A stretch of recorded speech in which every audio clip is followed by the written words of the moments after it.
Hello, আসসালামু আলাইকুম। আমি একজন সাধারণ মানুষ, একজন গৃহশিক্ষক।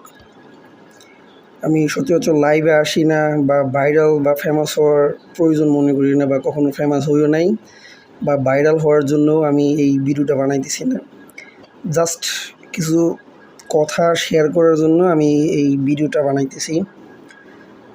বিষয়টা হচ্ছে আজকে যে এক্সামটা হলো, 13 তারিখ ইন্টার পরীক্ষার্থী যে ফিজিক্স পরীক্ষাটা হলো, যা আসলে এটা নিয়ে কিছু না বললেই নয়। মানে কতটা অদর্ব আর দায়িত্বহীন শিক্ষামন্ত্রী বা শিক্ষা ব্যবস্থা হলে এরকম ডিসিশন নিতে পারে। ফার্স্ট অফ অল হচ্ছে জুন জুলাইতে বাংলাদেশে সচরাচর বন্যা হয়, বৃষ্টি হয়, এটা স্বাভাবিক। তো আপনারা কোন দুঃখে যে জুন জুলাইতে ইন্টার পরীক্ষা দিলেন? 1 মাস পিছিয়ে দিতেন, আগস্টে দিতেন অথবা মেতে দিতেন, সমস্যা হতো না। আপনারা এই জুন জুলাইতে পরীক্ষা দিয়ে প্রাকৃতিক দুর্যোগের মধ্যে পরীক্ষা দিয়েছেন, যেটা আপনাদের টোটালি আপনার অদক্ষতার পরিচয়। আদৌ আপনারা বাংলাদেশে থাকেন কিনা বা মেন্টালি বাংলাদেশের পরিবেশের সাথে আপনাদের যায় কিনা, এটা আমার আসলে প্রশ্ন বর্তায়।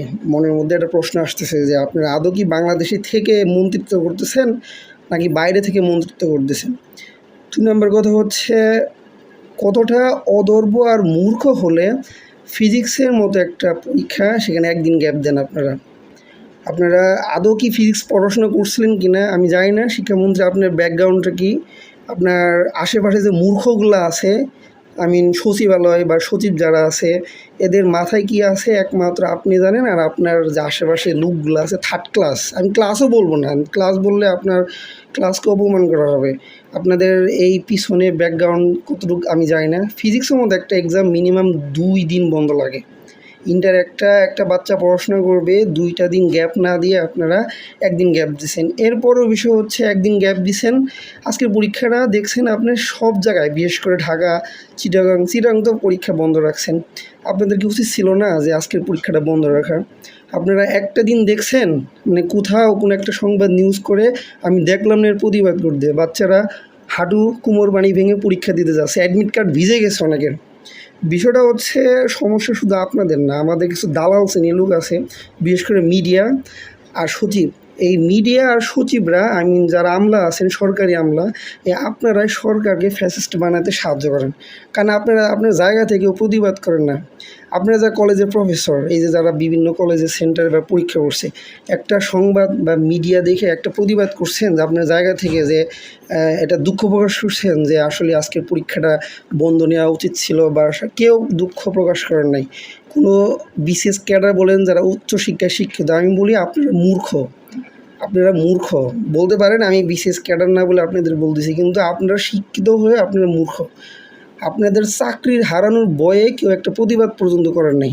আমি তো জানি গভর্নমেন্ট জেলা স্কুলে যতগুলো শিক্ষক আছে বিশেষ ক্যাডার। তা আপনাদের কি এমন একটা ভয় যে একটা সংবাদ সম্মেলন বা একটা প্রতিবাদ, ন্যূনতম প্রতিবাদ করেন নাই যে শিক্ষার্থী আজকে ভিজে পরীক্ষা দিল, হাঁটু বানি কোমর বানি ভেঙে পরীক্ষা দিতে গেছে, অনেকে অ্যাডমিট কার্ড ভিজে গেছে, আপনি ন্যূনতম একটা প্রতিবাদ করেন নাই। এরপরে ফিজিক্স পরীক্ষা একদিন বন্ধ। কতটা থার্ড ক্লাস মেন্টালিটি! আমি উত্তেজিত হয়ে যাচ্ছি, আমার আসলে মেজাজটা এত রাগ হয়ে গেছে যে আপনারা কতটুকু মূর্খ আর অদর্ভ। ছোটোবেলায় যে শব্দ ভাণ্ডার শিখছিলাম সেইগুলো যদি ব্যবহার করি আমার শব্দকে অপমান করা হবে, কিন্তু আপনাদের অপমান করা হবে না। আপনারা কতটা মূর্খ হলে আপনারা এই কাজগুলো করতে পারেন? আপনার ন্যূনতম কমন সেন্সে নেই। কোন একটা ডিসি, এসপি, ওসি এবং জেলা প্রশাসক, জেলা শিক্ষা মন্ত্রণালয় থেকে আমি কাউকে একটা ন্যূনতম প্রতিবাদ করতে দেখি নাই যে আমার সেন্টারে বাচ্চাদের পরীক্ষায় এই সমস্যা হচ্ছে, বৃষ্টির কারণে দিতে পারতেছে না।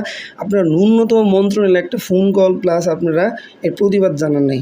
কেন জানান না এটা খুব ভালো করে জানি, বিশেষ করে আর কেউ না জানলে আমি জানি কেন জানি। কারণ আপনাদের বাচ্চারা কেউ ইন্টার পরীক্ষা দিচ্ছে না, আপনাদের কোনো চেলাপেলারাও দিচ্ছে না, কারণ আপনাদের বাচ্চারা সব ইংলিশ মিডিয়াম পড়ে, বাইরে কারিক্রমে পড়ে।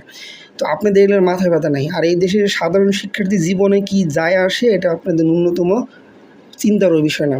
নিউজ দেখলাম একটা বাচ্চা মারা গেছে, সুইসাইড করছে, এই দায়ভার আপনি নেবেন? হ্যাঁ, এগুলো সবই বাদই দিলাম। আজকে যে ফিজিক্স কোশ্চেন 2টা ভুল দিল, এ দায়ভার কি? আপনারা বাল খেয়ে পড়াশোনা করছেন, আপনারা কোশ্চেন বানান, মানে মুখে এখন গালি আসতেছে আপনাদের যে একটা বোর্ড পরীক্ষায় 2টা কোশ্চেন ভুল হয়। আপনারা যে পরীক্ষা যে একটা নেবেন, একটা ওভারভিউ দেন যে এই কোশ্চেনে আদৌ কি এটা রাইট আছে বা এটা সমাধান আছে বা এটা কোশ্চেনটা সলভ করে এটা অ্যান্সার কি আসবে। হ্যাঁ, আমি এখন তো আমার তো মেজাজটা রাগ হচ্ছে, আমি আপনার পরীক্ষা নেই দেখি এই কোশ্চেনটা আপনি পারেন কি না। আপনারা কী খেয়ে কী ছিঁড়ে আপনি ওই মন্ত্রণালয়ে বসে আছেন, শিক্ষা মন্ত্রণালয়ে আপনি কী খেয়ে মন্ত্রী হয়েছেন, আপনারা কী করে ওইখানে আছেন। আমি যে পরীক্ষাটা আপনার নেই, আপনার ওই নিচেরগুলো ছিঁড়ে যাবে, উপরগুলোও ছিঁড়ে যাবে। কথাগুলো মানে এগুলা আসলে ভাষা মার্জিত কারণে বলতে পারতেছি না, ঠিক আছে। আমার ছোটোবেলার শব্দ ভাণ্ডারকে অপমান করা হবে। তো এখনও সময় আছে, বাচ্চাদের লাইফ নিয়ে সিনিমিনি খেলেন না, ঠিক আছে। পড়াশোনা এডুকেশন সিস্টেমটা পাল্টান, একটু বুঝেন যে কীরকম হবে। এই প্রাকৃতিক বিপর্যয়ের মধ্যে আপনার পরীক্ষাটা পিছালে কী ক্ষতি হতো? আপনি কী এমন ক্ষতি, 2টা পরীক্ষা পিছিয়ে দিতেন, হ্যাঁ, আপনার শেষের দিকে নিতেন পরীক্ষা। আমরাও পরীক্ষা দিছি, আমাদের সাথে জুলুম করছেন, একদিনে 2টা পরীক্ষা দিছি, 6 ঘন্টা পরীক্ষা দিছি, ঠিক আছে। তো আপনাদের এই মূর্খতার কারণে এই দেশের শিক্ষা ব্যবস্থা এরকম, ঠিক আছে। আমার তো উচিত, মানে আমি জানি না আমার এটা ভিডিওটা কতটুকু যাবে, কারণ আমি এত ফেমাস পারসন না। তো আমার একটা কথা কি, আমি যদি শিক্ষামন্ত্রী হইতাম বা আমি যদি মন্ত্রণালয়ে থাকতাম বা আমি যদি ওই সংসদ ভবনে কোনো একটা মেম্বার হইতাম, তো সবার আগে বলতাম কি যে সংসদ ভবনে যারা মেম্বার তাদের বাচ্চা কাচ্চা বিদেশে পড়ানো যাবে না, বাংলাদেশের কারিকুলামে তাদেরকে পড়াইতে হবে। আমি ব্যান করে দিতাম যে কোনো মন্ত্রণালয় বা শিক্ষা সচিব বা কোনো সরকারি আমলাদের বাচ্চা কাচ্চা বাইরের কারিকুলাম পড়তে পারবে না, দেশের কারিকুলাম পড়তে হবে, দেশের স্টাইলে পড়তে হবে, বাইরে পাঠানো যাবে না। আমি সবার আগে প্রতিবাদ করতাম, ঠিক আছে। এই মূর্খ আপনাদের দায়ভার নিবে কি? এই কোশ্চেন যে ভুল করলেন 2টা কোশ্চেন, এ দায়ভার কে নেবে? নেবেন। এরপর হচ্ছে পরশু হচ্ছে সেকেন্ড পেপার, আপনারা কি ন্যূনতম কমন সেন্স নাই এটা নিয়ে একটা মানে কী বলে এটা সমাধান করা?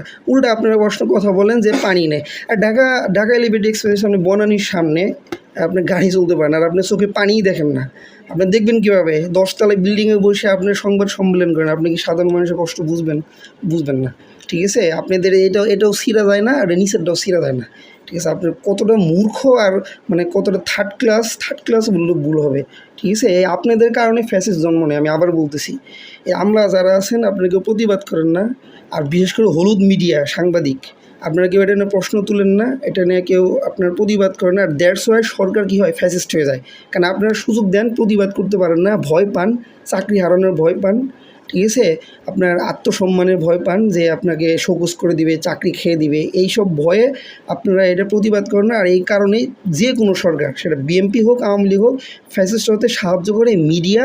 আর 2 নম্বর হচ্ছে সংসদ সদস্য, যারা সচিবালয় আছে, যারা আপনার আমলা আছে, তাদের সহযোগিতায় সরকার কী হয়, ফ্যাসিস্ট হয়। এই কথাটা ভালো করে মনে রাখবেন। এই বিএনপি ফ্যাসিস্ট হতেও আপনারা দায়ী হবেন, এই মিডিয়া আর হচ্ছে আপনার আমলা যারা আছেন, কথাটা মনে রাখবেন, ঠিক আছে। ভালো থাকবেন, আল্লাহ হাফিজ।